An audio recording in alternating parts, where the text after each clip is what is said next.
Hey, one more thing before you go. A musical affair, divorce, deception, love affairs, expensive secrets, long overdue forgiveness, the power of beautiful music, and $300,000. The inevitable past, black tie optional, the lost childhood, a garden wall in Province, Ashoan's rug, the mind of an author and the heart and compassion of a woman. Stay tuned. We're going to have a conversation with Carrie Knowles, whose creativity has no boundaries and her dreams no fences. I'm your host, Michael Herst, and this is The Thing About the Free Range Writer.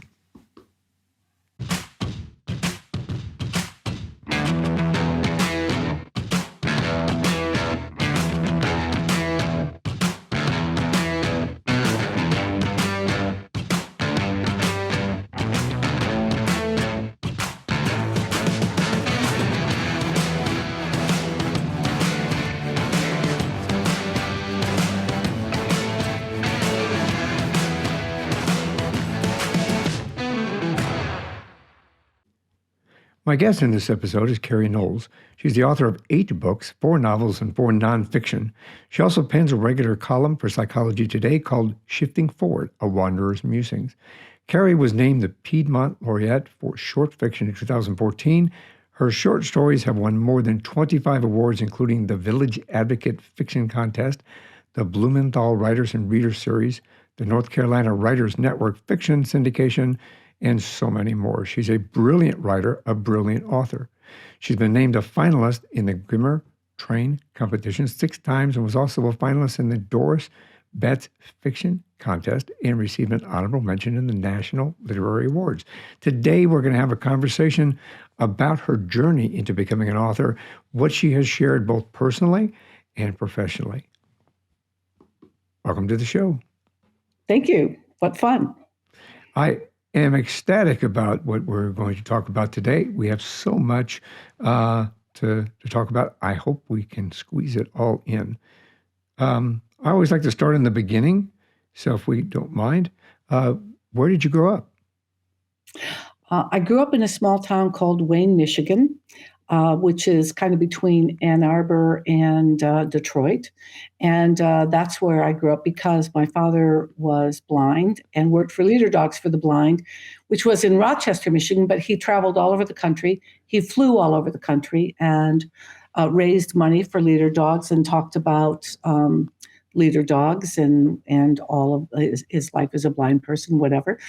And we needed to be near an airport. And so Wayne, Michigan is near the Detroit International Airport.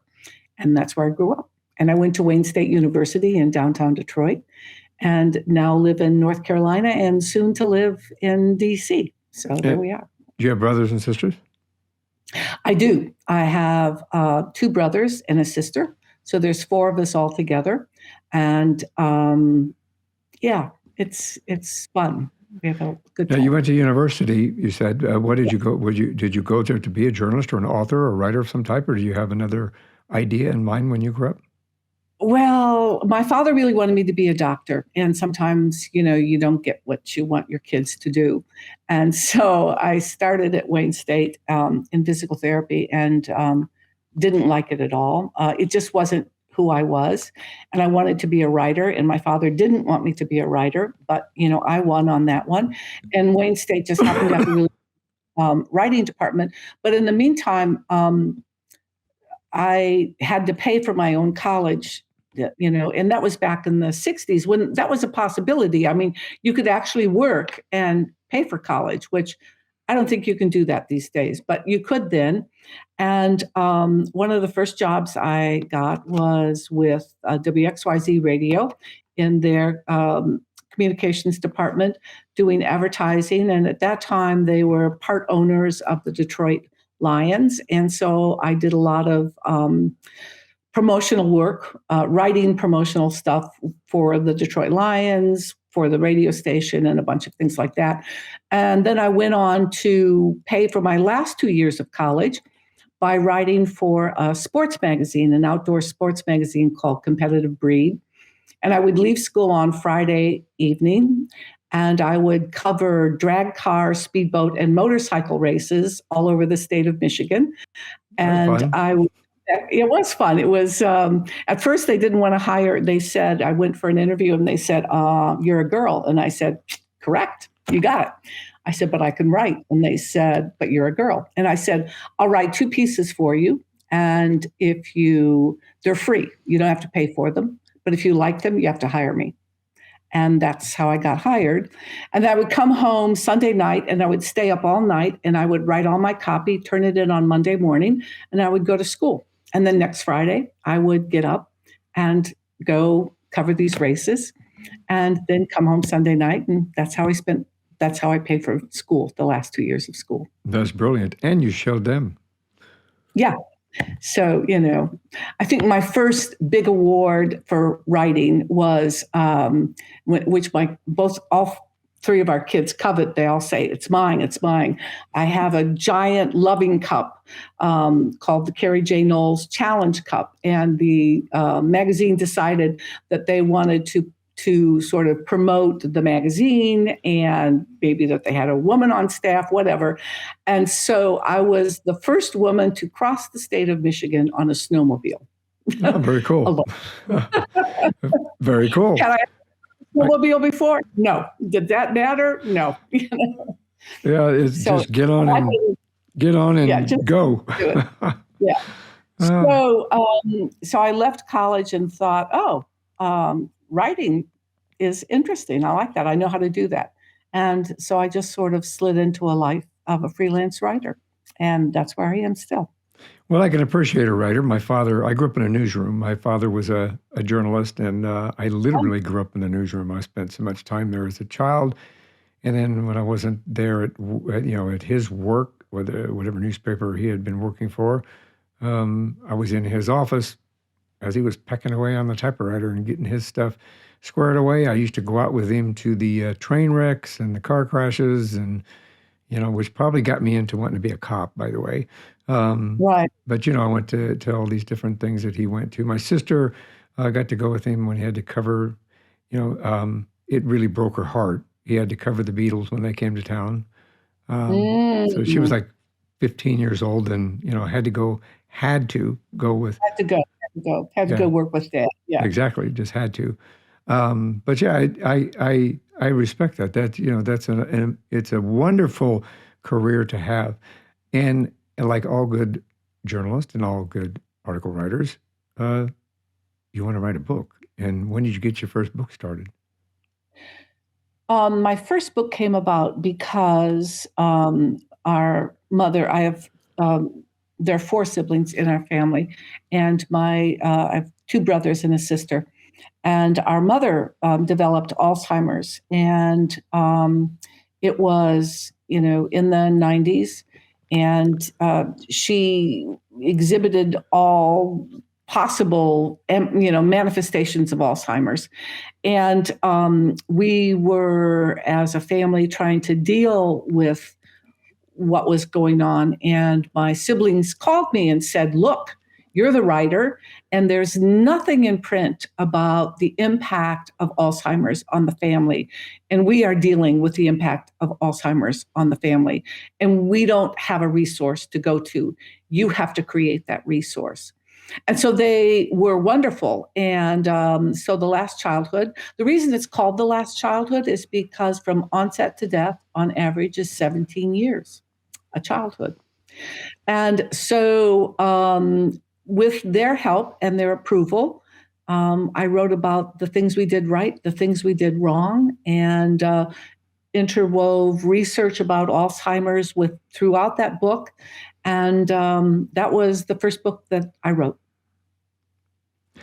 Yeah, that's a profound title, a profound journey, actually. You and I had spoken prior to us recording that I empathize with you because we took care of my wife's father who had Lewy body dementia. And reality, I wish we would have had your guidebook during that time period. I think it is a brilliant opportunity for someone to, and have the guidebook with them to understand a little bit more of what's happening with somebody with Alzheimer's or dementia of any type, because we call it the long goodbye. Right, it is, yeah. And Yeah. the book is written sort of chronologically so you can see what we were dealing with. I've had so many people call me up and say, "You were peeking in my window. You saw what we were doing." And I said, "Well, no, I'm not, I wasn't a voyeur." But we were very honest. My siblings and I were as honest as we could be about the mistakes we made and the things we did right, and the things we did wrong, and the things we maybe would have done it a completely different way if we had a second chance. Um, but it goes chronologically, so you can see as things progress how your life changes in terms of your Yeah. responsibility and the situation. And it's also about, people. We had a wonderful, wonderful funeral director, which that's should be an oxymoron, but and he was a young funeral director, and this was his first Alzheimer's funeral, which was quite interesting. And Yeah. he sat it down and he said, you've said goodbye 100 times. And he said, um, the funeral's going to be weird and people are going to be sad. And he said, but you should be allowed to take a deep breath and start again. And that's important. And I thought, wow, that's really amazing. That's The other profound. thing that was, yeah, the other thing that was amazing is when we finally had to put my mother in an Alzheimer's wing, because she actually tried to smother my sister's baby because the Wow. baby was making noise. So at that point, we realized that we couldn't manage it. We couldn't deal with it. And when we moved my mother to the Chelsea Methodist Home to the Alzheimer's wing, the director of the Alzheimer's wing said, all of us were in town at the same time, and she said, tonight at dinner, you should write your mother's obituary Wow. now, before she dies, and before she dies anymore. And while you are all together and can relax and talk about growing up together and what was good and the adventures you had and the who she was, not who she's going to become. And we did that. And that was such an amazing piece of advice because we had an opportunity for the four of us to talk about the fact that she was boss, she was everything, that she ran the world, and she did. And we could honor her in that way. And we wrote her obituary then. Of course, we revised a little as we went along, but we were able to capture the good of her life. And that was really important. That's an amazing opportunity. Not many people get that opportunity or don't have the opportunity to be able to do what you did. I think that it's a brilliant advice for people who are going through this same journey, because I know that it's a precarious situation because when you get thrust into it in the first place, sometimes you don't know where to start, where to go, and what's going to happen, and you don't know what the expectations are, even though you're told at times about sunlighting. Sunlighting? Right. Sunlighting. Darn it. Sundowning. Sundowning. Sundowning. That's There we it. go. Sundowning. Sundowning. And things like that. And the first time it happened to us, it was a full-out argument at 3 o'clock in the morning because he was dressed and ready to walk out the door to take a walk because he couldn't believe, why is it so dark out here at 3 o'clock in the afternoon? And trying to explain to him that it wasn't 3 o'clock in the afternoon, it was 3 o'clock in the morning. And then he said, well, big argument, and we approached it like we probably shouldn't have approached it, but had to learn and evolve with that. So this book would actually give somebody the opportunity to kind of get a better understanding of what to expect and kind of what to go through. And, the one more thing before you go, you have the opportunity to sit down just like you just did. And what a profound group of individuals that you did talk to that allowed you the access to do that and the tenacity to say, hey, take the time now. Do it while you still can. Do it while you've got good memories in there instead of bad memories. Remember like they used to be, and not like that they're going to be, because that deterioration is devastating at times. Right. And, what wonderful, we so rarely in our lives give other people permission to do things that might not be um, seen as kosher, might not be seen as, well, wait a minute, she's still alive. You shouldn't be writing her obituary. Or wait a minute, she just died. You shouldn't be celebrating. You shouldn't be taking that breath and starting fresh with your own life. You should be grieving and mourning, and that's what you're supposed to do when somebody dies. And that's not the case maybe with Alzheimer's. And boy, we did need that breath. We badly needed that breath to go on and to reclaim our lives. And that's a good thing. I think you probably go over. Forgive me, I've not read the book, but I will read the book and recommend it to others, because we do keep a close association with the hospice that is here, and support them in a lot of different ways as much as we can. And I think that it's something that they would get benefit from, at least give benefit from as well. But taking the time with somebody before they pass, taking the time for themselves as caretakers too, and remember that they're also human beings, and we're also, as caretakers, we're human beings. We're husbands, we're wives, we're sons, we're daughters, we're parents, we're grandparents, and that sometimes we forget those roles when we go into the caretaker mode and feel that all we have to do is take care of that. We have to take a little time for ourselves as well. Right.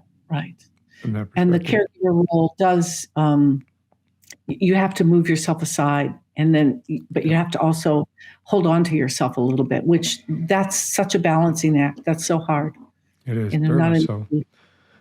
Speaking of balancing acts, you do a range you've written so many books, and you're such a creative individual that I'd like to kind of explore some of those areas, if you don't mind. Sure. I think that I saw in your bio that you created the Free Range Studio about 12 years ago. Was that to help other writers and other individuals in the creative perspective? It was to give myself the space I needed to write and to work and to be creative. I had always had my office at home up until that point, and then I realized that I needed to have space to make my own life, and also to not be crabby with my kids. It was like, so that they could see that, here I was, and I was mom, and there I was, and I was still mom, but I was working on something else. And it's a small office building. And actually I just sold it, which is a whole nother story why I did that. But it was home to a number of writers came and, had an opportunity to work outside of their homes and to work on books. And one of my tenants was with me from the very beginning to the very end. In the end, I owned the building and had the Free Range Studio for 16 years. And Peggy Payne was with me from the very beginning, and she's also a writer and has a career similar to mine with commercial work as well as writing books. And it was good, able to give back to the community and to teach classes there and provide opportunities for writers to have a little retreat. It was good. It was a good time. Very cool. I as a writer would appreciate that. Sometimes life gets in the way and we can't take the time to actually write. I know that you've written 8 books or 9 books? 9 books. The one that's coming out in May, Shifting Forward. Here it is. Will make number 9. That's number 9. And that comes about from, I write a column for Psychology Today, which was one of the biggest gifts I've ever been given in my writing life. Several years ago, I had a PR firm I was working with, and we were reissuing the Alzheimer's book. That's the purple cover one, in which I had added new material, important material for like after the funeral kind of comfort, right. Information. And they had sent out a broad press release to a number of magazines and places, and one of them was Psychology Today. And Psychology Today, called them and said, "Who is this person?" And they had then gone and read some of my books, and they said, "We want to talk to her." And so we made the assumption, which I think is a really valid assumption, that what they want, and they said, "We want her to write for us." And so my PR firm and I both thought, "Oh, well, they want me to write about Alzheimer's." So I prepared for this meeting with Psychology Today, and I had roughed out 5 different articles about Alzheimer's and caregiving and this and that and whatever. And we got into a conversation, and I was all prepared and very professional and ready to roll. And they looked at me and they said, "No, we don't actually want you to write about Alzheimer's." And I went, "Oh, okay. So you changed your mind. That's fine. It was really fun talking with you." They said, "No, no, no, no, no. Don't hang up. We want you to write for us, but we decided we wanted to have online a column that was not written by a psychologist and that was just written by somebody whose writing we like." And I said, "Well, okay." And I said, "What do you want me to write about?" And they paused for a moment and said, "Anything you want to write about." And I went, "Anything." So please define anything for me, because there I was, kind of on this end of a long career and working with hundreds of editors and hundreds of newspapers and magazines all over the country, and always had assignments. And somebody's saying, "You can write about anything you want to write about." And you're like, twisted my head around. And so I said, "Well, right. Yeah, give me an outline. Give me something." And they said, "No, no, no, just whatever. And I said, "Okay." And they said, "But there's 2 things you can't write about." And I said, "Okay, fine. What are they?" And they said, "Well, number 1, you can't tell people to buy your books." And I said, "Well, that's okay, because I don't even tell my best friends to buy my books. Somebody wants to buy my books, they can do that." And I said, "What's the second thing?" And they said, "Politics. You cannot write about politics." And I said, "Oh, that's no problem, because my youngest son is involved in national politics." And so I stay away from that because of him, out of respect for him. I do not write in that area. He's a communications director in, a political person. And I said, I would never do that. And so anyway, I'm 2 years or so into writing for Psychology Today. And I went up to New York to talk with my editor, Libby Ma. And she said, "We've changed our mind." And I said, "You're firing me?" And she said, No, no, no, no, no, no. We're not firing you. We love you. We love you. We love what you're doing." She said, "But we've changed our mind, and we've decided, as long as you're careful, but not too careful, you could write about politics." And I said, "Really?" And she said, "Yeah." As long as you're careful. Right. And I said, "How careful?" So it's been really, and people always ask me, I'm sure your next question is going to be, where do you get your ideas? And my answer is, where do you not get your ideas? I mean, how could you not walk down the street and have 6 articles brewing in your head? I mean, it's just, the world is, wow. And then very quickly after we set up the column, Shifting Forward, COVID hit. And then it was, wow, took my breath away, as it took everybody's breath away. And so there's quite a few columns in this collection. This is the first 50 columns that I wrote for Psychology Today, about COVID and about, keeping a perspective, moving forward, what's the impact on our lives. And I've written about tomatoes. I've written about gray hair. I had a wonderful, weird thing happen. I went to get, like the fancy driver's license now that you're supposed to get, that's supposed to allow you to have identification for everything. Right. And made the appointment, had all my paperwork, had all that. And I arrive at my appointment time, and I get ushered to the front of the line. And there's this line that's going out the door. So like there are 50 people behind me, and all, looking daggers at me like, how come she went to the front? And I said, I had an appointment. I called. I had an appointment.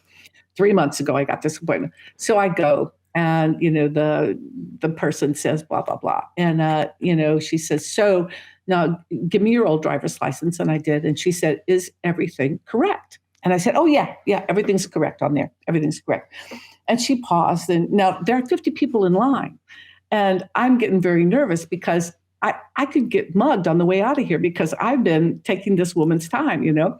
So she says, okay, so is everything really right on your driver's license? And I said, yeah, everything, the address, everything. She said, well, let me take your picture. So she takes my picture and then she turns her computer around and she says, now look at the picture. And she said, is your hair brown? It's like, thanks for pointing that out. I really appreciate that. I said, so you'd like me to change that to gray? And she said, yes. She said, there we go. Now we have it. But isn't that lovely? Instead of saying, okay, lady, look, your hair's not brown anymore, you know? Leave it to the DMV.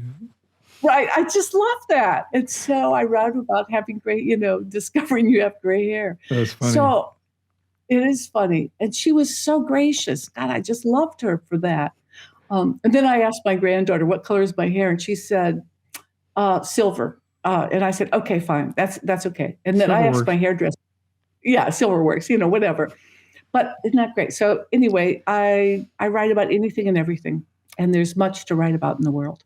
From that perspective, well, that within itself, especially COVID, I'm sure COVID was the perspective on life completely changed when COVID came through. So that I'm sure brought so much to you. And what at least in my opinion, what we've learned is that what everybody thinks is normal, they go to work, go to work at 8 o'clock or 7 o'clock in the morning. My wife goes to work 7 in the morning. She has to drive an hour and 15 minutes in traffic to get there.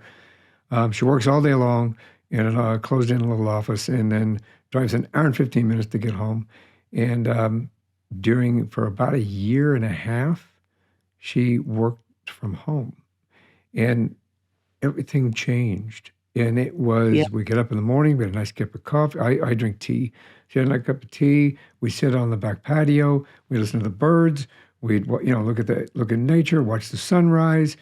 It was relaxing. It wasn't fighting traffic for an hour and 15 minutes, getting to work angry, cramped up in a little tiny space with a bunch of other people getting angry, and then coming home, fighting with traffic all the way home. When she got off work, we walked up, got another cup of tea, went back on the back patio, sat and watched the sun go down. Yeah. To us, that was the new normal. And that's the way it should be, kind of a situation where, and well, obviously evident by the 4.2 million, I forgot what they called it. I should remember that. Where everybody left work and said, they called it the re-emergent or the... Right. Sort of the great escape. Yeah. The 4.2 million people that left and said, I don't want to play this game anymore. And I'd rather work from home and I'd rather do this and get a better home life work balance than before, where it was just pounding into your head. You know, I have friends of mine that are European, and my brother-in-law, my ex-brother-in-law actually is from Rome. And then we know people from Spain, people from France. And out there, it's not, I mean, it's against the law in France to call an employee on the weekend. Yeah. You know, it's like they create the work balance for you, whereas here they did not. So COVID gave that opportunity, well, along with the rest of the unfortunate part of losing life and, you know, looking at the dinner table and people have disappeared for this particular reason and the masses that come with it, I can imagine that filled 50 columns easy. Yeah, it is. And don't you think the next column I'm working on, I've been thinking about, is just that life is refocusing in positive and negative ways, but it's definitely refocusing. And I think for me and for a lot of my friends, I can see people who are saying, who previous to COVID were like, I want to live my life independently of my kids and, they can live their life and I can live, blah, blah, blah.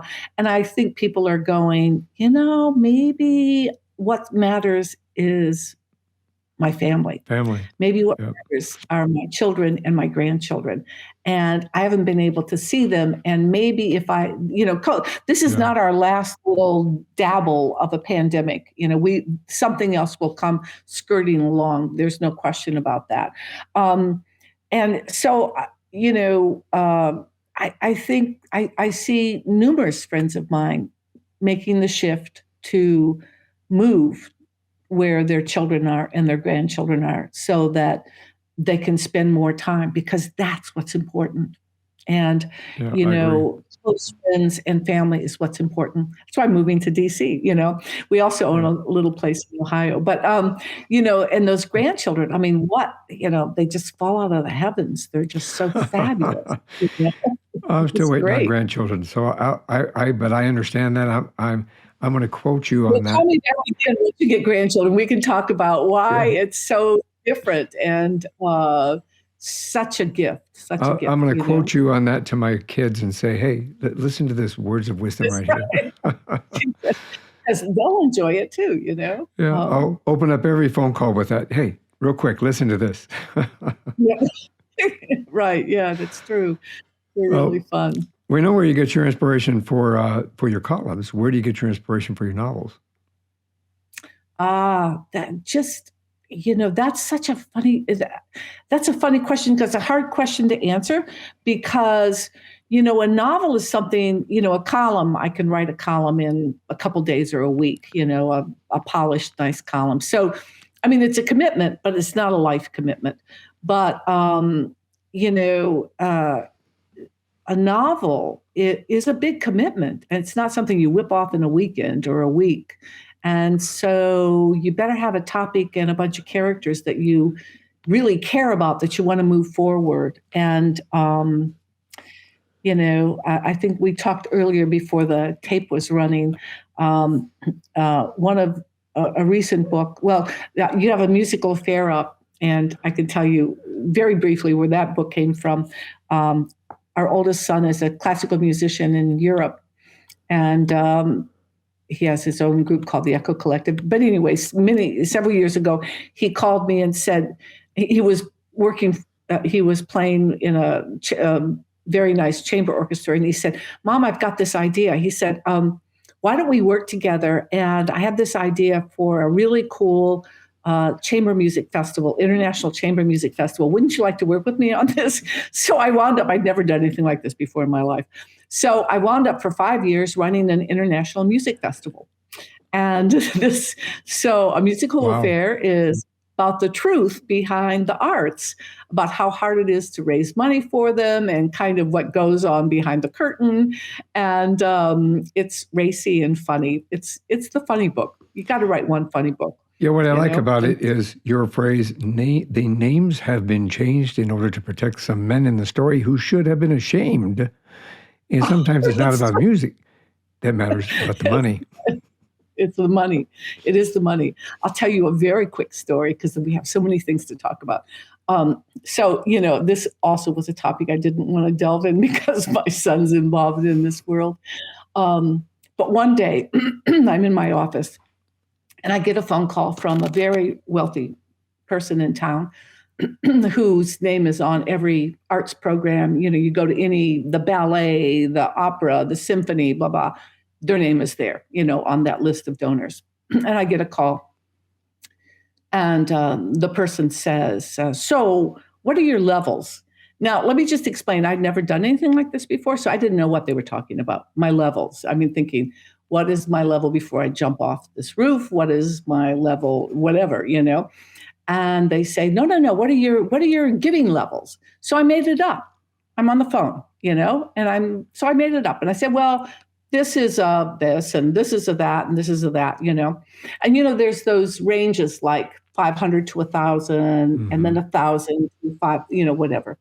But there's always that 500 to 1,000, and then 1,000 to, so there's always a number that repeats itself, as we move up.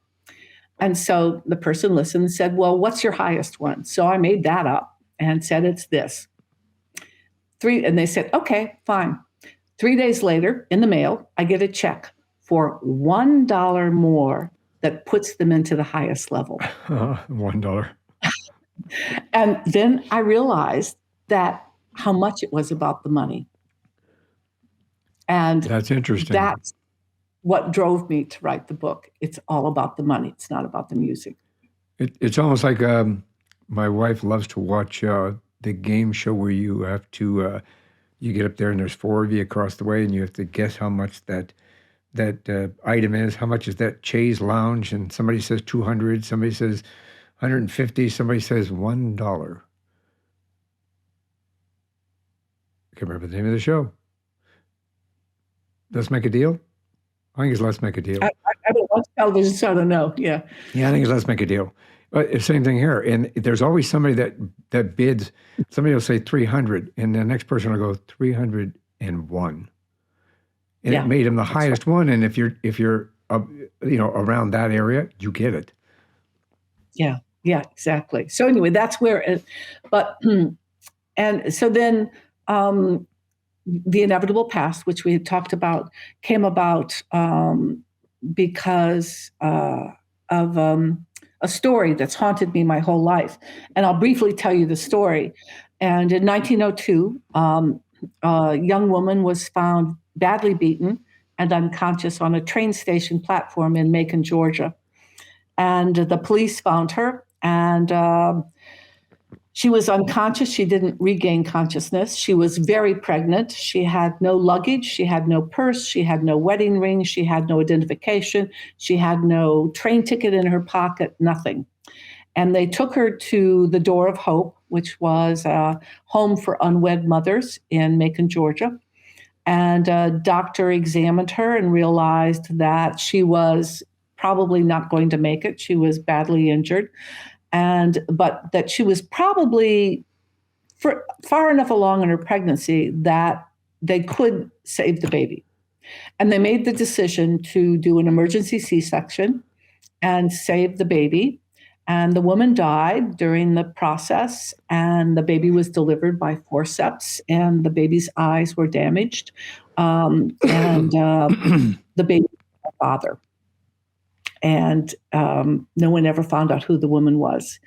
And so there, the owner, the matron of the Door of Hope, Mrs. Knowles, realized that she had on her hands a child that they knew nothing about, and also a child that was blind, who had been blinded through the birth process, and that probably nobody was going to adopt this little boy.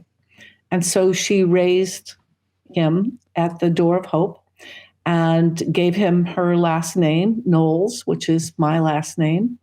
And that my siblings and I have always felt this unknown grandmother's presence in our lives. And we've always wondered who she was, but not only who she was, but what of her is part of us. And why are we doing the things that we do? And so I got invited. I'm also a visual artist. I got invited to be part of an international a guest in Australia for a show of international artists. There were 7 of us, and all of us were dual artists. We did two different kinds of artwork. Mine was, of course, writing and visual art. And the theme of the show was the inevitable past. And when I started working on that theme, that story, I had to talk about that story. And so I wrote the first page of the book. And when I wrote the first page of the book, I realized that it was the grandmother was speaking, my grandmother was speaking, and that she was speaking from the dead, that she was dead. And that led me to create a shroud in which I embroidered each of the words from the first page of the book onto this 27-foot shroud, because I found out that I had a 30-foot wall during this exhibition and didn't know how to fill it. So I filled it with a 27-foot shroud with the words of the book embroidered on it. I need to point out that I didn't know how to embroider, and I had to teach myself how to do that. But anyway, so that's the inevitable past. And that goes to the theme of your show, which is, one more thing before you go. And so that could be taken as you not being able to say goodbye to your father, but also can be the person who died not being able to finish what they had to do on this earth. And I think that's what I always felt in my life, that there was something that my grandmother wanted from me. And so this is all fictionalized because that's all the information I had.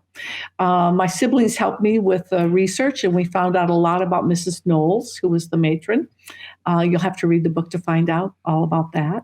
And I went to Macon. I said to my husband at one point in writing the book, because I was writing without knowing where I was going. I didn't know what the story was, but I kept writing thinking, the story's going to come to me. I'm going to figure this out. I will figure this out. And I said to Jeff, my husband, I said, we're going to road trip. We need to go to Macon. So we go to Macon to try to find out some more information about Mrs. Knowles, maybe information about who my father's mother was, something, birth records, death records, anything. And we had wonderful help, in Macon. People we met said, oh, you need to talk to so-and-so, you need to talk to so-and-so, you need to do this. And we wound up talking to one of the historians in Macon, and who happened to be very interested in the cemeteries there. And she helped us find Mrs. Knowles's grave marker. And she said, this is very unusual. She said, it's in the old cemetery. She said, there's something very strange about this. She said, because it's the largest cemetery plot, the very largest cemetery plot. She said, but there's only one grave marker. And she said, but it's at the edge of the cemetery, and you're going to have to take a taxi, and then you're going to have to, walk down, blah, blah, blah, do this, do that to get there. And we did that, and we got to this clearing, and there was this very large cemetery plot with one tree, and under the tree was one grave marker. And as soon as we approached that plot, both my husband and I had the most unearthly feeling that we were standing on ground of dozens and dozens of unmarked graves of women and children who had died at the door of hope. And I realized that the granddaughter's job, that what was unfinished in the grandmother's life, was to honor these women, to say these women have lived, and these women had lives, and they were important, and all lives are important. And so that is what the granddaughter gets, compelled to do by the grandmother, is to honor those women. And it's an amazing opportunity, to remind everybody that we are all human beings, and that we all belong, and that we all, no matter where we come from or who we come from, and whether or not we're abandoned, we all are part of humanity and society, and that we shouldn't be forgotten. So that's amazing. It's an amazing story. So that's where novels come from. And then sometimes they come from overheard conversations, and you wonder, what was that? Why did that happen? And I guess the question that writers are always asking themselves is, why did that happen? Why did that happen? Sort of like a cop. Yes, exactly. We are like policemen, we are trying to figure out why, the why. Exactly. And sometimes listening to a conversation in the other booth, you go, hey, wait a minute, I need to go talk to this person. Yeah. Yeah, it's just kind of the same thing. Almost. I know that you read a combination of novels and nonfiction. Do you have a primary genre that you like or prefer? I think the one that I enjoy the most are short stories. And so there's a collection of short stories called Black Tie Optional. And people often ask, well, how long does it take to write a short story? And I said, well, it depends upon the short story. I mean, some short stories take 6 months, And the beauty of a short story is that all the pieces have to fit. Right. It's like you're writing something that has to move forward and have kind of an elegance to it that, it's, short stories are different from novels. And, a novel is a journey, going like The Inevitable Past. It's a journey for both the grandmother and the granddaughter. The book is written in 2 parts. And so it's a journey going somewhere, and lots of things happen along that journey. And a short story is about a main character, in which the main character is presented with things that are going on, and through it they have a moment where they understand the world differently than they did before. It's an aha moment, and it's like, okay, and they change, and that moment changes them. And I think I like short stories because that moment of change is so powerful in all of our lives. You talked about finding your great great great grandfather, and how will your life change in that moment when you find that person and find out more about your past. And I think that's just, I like that about short stories because that is so powerful. I have another book, which is my smallest book, my littlest book, the wee book. The wee book. Is called, the wee book. It's called Ashoan's Rug, and it's 10 connected stories about 10 different people who own the same prayer rug and how it changed their lives. And that came about because I got very interested in how, we all have special objects that's that object you would take out of your house if the house was burning down, and that object, it's just a thing, but it has power. And what is that power, And so I became very fascinated. And I actually wrote a 50-page essay about the power of art in order to understand what I wanted to write about this book. And then I got rid of I didn't send the essay anywhere. It was just rambling, me trying to understand philosophically what is the work of art, So anyway, this rug goes from person to person over the course of 100 years. And at one point, it has to move, because there's 10 stories. It has to move. And at one point, it gets handed to a priest who has lost his religion. He's lost his sense of spirituality. But this rug becomes very important to him because he just really believes that this rug is going to reconnect him spiritually. And I also understand when he does that he has not given up this rug to the next person. And for 6 months, every day I'd go to my office and I'd, crank up my computer and I'd go back to the priest and I'd figure out, what is the priest doing? Okay, what is he thinking? Where is he going? How do I move this? How is he going? Not how do I move it? How is he going to move this rug to the next person? 6 months I go, I'm trying to do this every day. He is not budging. I tried 7 or 8 different times to move this rug out of his hands. I can't do it. So one day I wake up and I say, you're dying. That's it. You're down. So I kill off the priest, and then the housekeeper gets the rug, So it's like I had to move that rug. I had more stories to write, Oh, that's amazing. Almost like a writer's block, but the ultimate end of the writer's block was, wasn't that right, he asked for it. What can I say? Well, I was going to ask you what a typical workday for an author is, and I think you kind of just covered a little bit of that. When you write a book, what's a typical timeline for your book? How long does it take you to write the book? As long as it takes, I had a wonderful privilege many, many years ago to meet Isaac Asimov and to spend an evening with Isaac Asimov. And at that point, I think he had 23, 24, 25 books in print. And he was an amazing, amazing, generous, and funny man. Cool. Yeah. And he said, which has always stuck with me, any writer that tells you that they write more than 4 hours a day, he said, they're lying. You can't do it for more than 4 hours a day because it's so demanding. And people are always surprised when they start writing, and I get them writing, and I also have a writing workbook that helps you learn how to write, it's hard. It's not only hard work, but it's exhausting. It's physically exhausting because it's so much mental exercise. In today's world, I'm a writer, and people used to say, "You own an office building? I mean, you have an office? How often do you go to your office?" And I said, every day, Monday through Friday, 9 to 5. And then I wanted to semi-retire a couple of years ago. My husband retired, and he was kind of saying, you ought to think about this. That didn't go so well.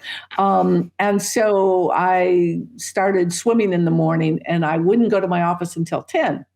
because that seemed rational. I was I was trying out my semi-retirement. I would go to work at 10. And then I realized I came home at 6. I couldn't, 5 o'clock came too soon, So you just readjusted your day. Exactly. I shifted my day. So a lot of it is thinking, a lot of it is writing. A big chunk of it now, writers are expected to do a lot of promotional work. A big chunk of it is doing wonderful things like this, talking to people like you, reaching out to an audience. Zoom has been a real boon. It's very fun to connect in this way with people and to connect all over the world with people like this. So it's a real job. It is a job. And research, there's a lot of research. For me, writing is a lot of research. If I use a street name or a building name, there is a real building with that name. There is a real street with that name. The building is on that street. I like for reality to come into fiction, and it helps it for me to ring more true, for people to be able to say, oh, I've walked down that street. Yes, the sun was just like that. I agree.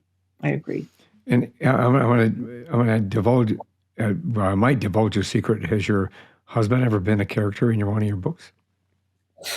Well, he used to worry about that when we first got married. And I said, oh, don't worry about that, sweetheart, because, you're not that tall, not that rich. Yeah, the names were changed to protect the innocent. Right, for people who should have been better. And people say, well, which character are you in your book? And I say, oh, no. Mm-mm. I would never, because I would make myself taller, prettier, younger. I would certainly not make my hair. Actually, I do like my gray hair. I shouldn't say that. I do like my gray hair.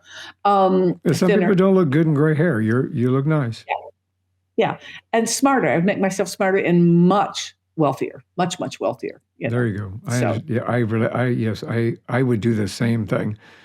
They'd be going, isn't this a little like James Bond? Well, yeah, it's more like me. Right. It's really right. And me. the other thing is, it's so hard to tell the truth about yourself, but it's so important to tell the truth about your characters. And the other thing is, people, when they start writing, they want to make these really wonderful characters. And I go, really? I say, you'd have lunch with them? That perfect blonde, that skinny little thing with the good car and the nice husband and the perfect kids and the beautiful, are you kidding me? No way, And if your character isn't flawed, you don't have a story. If Hannibal Lecter didn't eat people, we never know about him, Exactly. You have to have a protagonist. You have to have an antagonist. You have to have bumps in the road. You have to have a goal. You have to be able to have a goal and the obstacles before you get to it. You have to have characters that are, forgive me, butt heads, and you have to have characters that are supporting you when you fall. That's right. That's why those are the supporting characters. And so you have to have the main character has to have good qualities, strengths that move them forward, and weaknesses that create the story. It's the weaknesses that create the story. Absolutely. And it's the strength that that make a self-actualization by the end of the book. And if you don't have a crime, there's nothing to solve. That's true. I agree with that. From a cop's perspective, as well as a reader's perspective, you got to have something to kind of hope for at the end. What's going to happen, and how can I conclude this? So, right. Yeah, absolutely. Do you, I know that you won a lot of awards for your stories and so forth. Do you have a favorite? A favorite award? No, favorite story. Favorite story. A favorite story. Yeah, one of your favorite stories. Oh my gosh, what's my favorite story? There's so many. I've written so many stories. I think that's a really hard question. But it's probably like trying to ask you, who's your favorite child? Right, exactly. The kids will argue about that all the time. She's your favorite. No, I'm your favorite. No, I'm your favorite. No, and I think I like them all. If I didn't like them, I wouldn't let them out the door into the world. That's a great answer. That's one thing. people don't realize, everybody says, oh, isn't it exciting that your book's on the shelf in a bookstore? And you go, actually, no. I go into a book. I never pull my book off what if I pulled a book off at random and looked at it and read a sentence and went, that is the most awkward, horrible sentence. What were you thinking? Why did you write that? No. It's terrifying. It is absolutely gut-wrenching terrifying to have your book on a shelf and to know that other people are going to read it. So I really want my children to be well-dressed when they leave here. I understand that. That's a great analogy, actually. I kind of like that. Let's talk a little bit about all of your books and how to get them. And I know you have the latest one, and when the latest one is coming out. Let me speak in English. Right. The latest one is Shifting Forward, and it is a collection. Cool. I have to figure out how to do this, of the first 50 columns that I wrote for Psychology Today. I'm still writing for Psychology Today. And that will be out in May, and will be available. You can order it through bookstores, whatever. And if you go to my website, cjanework.com, you'll see all my books, and you can get them from my publisher. And it tells you how to get all of them, and you can get them. You can request them at bookstores or get them if a bookstore happens to be, handling it. You can get them through my publisher. Of course, you can get them through online book services. By the way, there are a lot of independent bookstores who have an online presence now, and if you have a favorite, bookstore, but let's say you traveled to Raleigh one time and you went to Quail Ridge Books and you thought it was a really cool bookstore, and it's an independent bookstore, you can go online to almost any independent bookstore now and order a book through them. So there's a lot of options online to get books, and I hope you do that. And the other thing, which is people don't realize, is you can request a book at your public library. The best gift you can give any writer is to go to your public library and say, could you get a couple of their books on your shelf? Because my friends and I would like to read that book. And let libraries buy them. That's great. That would be such a gift. And write a review, so that people know. Absolutely. I like that book. And just to clarify, the C Jane is actually C as in Carrie, not S-E-E. And C as in Carrie, cjanework.com. And I'll make sure that let me try that again in English. I will make sure that all of that is in the show notes so that people have easy access to being able to find you and get your books and so forth. And yes, please support local bookstores. They're there for a reason, and they're there because they love books, and they're there to help you love books as well. So if you get the opportunity, what Carrie says, please look them up online and support them. Not saying you can't support the big boys, but the local bookstores and stuff like that are much more personal. Comes from a personal perspective. This is one more thing before you go. So before we go, do you have any words of wisdom for any budding writers or authors out there? Be curious. Enjoy the world. And I had a professor once who said the difference between a writer and everybody else is a writer could wake up on the dawn of the first day of the world with God standing beside them and watch the first sunrise come up and then be magically transported to the other end of the world with God and watch the first sunset come down. And a writer would turn to God and say, that was nice, but I would have done it differently. And I've always thought that was so funny, but so true. I think writers want to rewrite the world, want to try to make it right, want to try to say, look at this, be curious. If you want to be a writer, be curious and enjoy the world. Very profound words of wisdom, Carrie. Thank you very much for taking the time to share your journey with us on One More Thing Before You Go. I really appreciate you, what you do, and what you provide to everyone in the form of education, inspiration, motivation, and entertainment. So thank you. Well, this has been so much fun. Thank you. Thank you very much. Thanks for listening to this episode of One More Thing Before You Go, a unique conversation about life. If you like our show and want to know more, check out our website at beforeyougopodcast.com.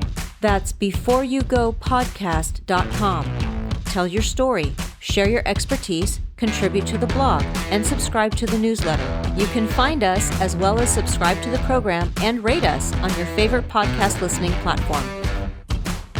And one more thing before you go. Have a nice day, have a nice week, and thanks for listening.